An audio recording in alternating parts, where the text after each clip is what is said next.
Nigel Farage has had an excellent few months, no doubt about that, but I'm going to explain in this short video why, in my opinion, he will never be the Prime Minister of the United Kingdom as leader of Reform UK. The first thing is they've peaked far too early. There's still at least 4 years to go before the next election, by which time the Labour Party itself could look different. It could even have different leadership, but even if it doesn't, they would have put in place policies which are much more popular than their recent ones, and they would have changed the perception of them by some people, not everybody, but things will almost certainly look a bit more positive for them. The next point is the USA link. Farage has thrown his lot in with Trump and Musk, and he's dependent on them having a successful term in office. That may not be the case. Well, their partnership might break down, things might go badly, and that will reflect on Farage and his party.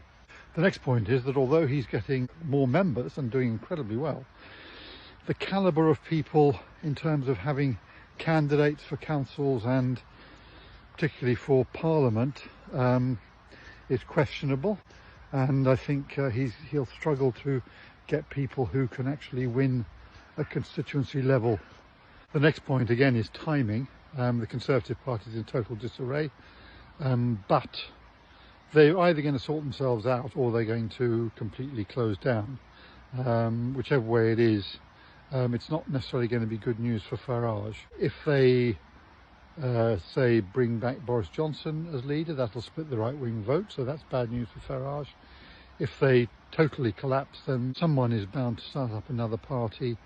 It may not have the same success as Nigel Farage's Reform UK, maybe some sort of centre-right group, but it'll pick up some votes, and that'll also help split the vote on the right and the centre-rights.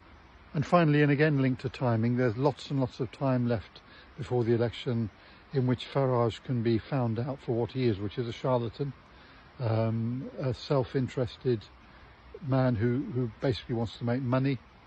And okay, it didn't necessarily make people want to not vote for Trump, but I think in the UK it might dissuade more people from voting for such a man. So that's my view, all merely conjecture, but I think that we will be saved from the prospect of a Farage prime ministership, and in my book that's good news.